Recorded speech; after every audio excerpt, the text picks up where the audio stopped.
25వ తారీఖు జూన్ నెల 2024 సంవత్సరం. ఇది డాక్టర్ బిఆర్ అంబేద్కర్ కోనసీమ జిల్లా అమలాపురంలో ఉన్న నల్లమెల్లో అంబటిగొండ చెరువు ప్రాంతంలో నా పొలం ఇది. దీంట్లో ఇప్పుడు జీవన ఎరువులు కలపడానికి బయోచార్ తీసుకొచ్చాను. బయోచార్ అంటే చూపిస్తాను మీకు. ఇప్పుడు బయోచార్ అంటే ఇది మన గ్రామీణ ప్రాంతాల్లో కాఫీ హోటల్లో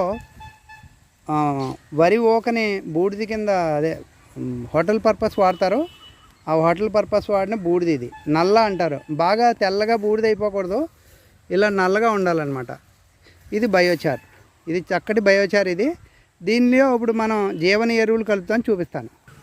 ఇప్పుడు దీంట్లో అజోస్పెరిలం గాలిలో ఉండే నత్రజని తీసుకొచ్చి మొక్కల వేర్ల దగ్గర స్థిరీకరించే అజోస్పెరిలము, అలాగే ఫాస్ఫరస్ సాల్యుబలైజింగ్ బ్యాక్టీరియా పొటాష్, అలాగే పొటాష్